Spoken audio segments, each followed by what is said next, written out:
అవును.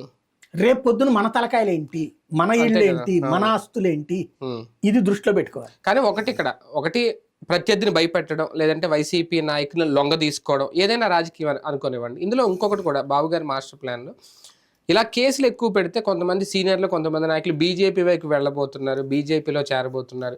వాళ్ళకి అక్కడికి వెళ్ళకుండా ఉండడానికి కూడా ఈయన ఒక అడ్డుకట్ట వేసే ప్రయత్నం ఈ వ్యూహం అనేది. అప్పుడు వెళ్తారుగా ఇంకా.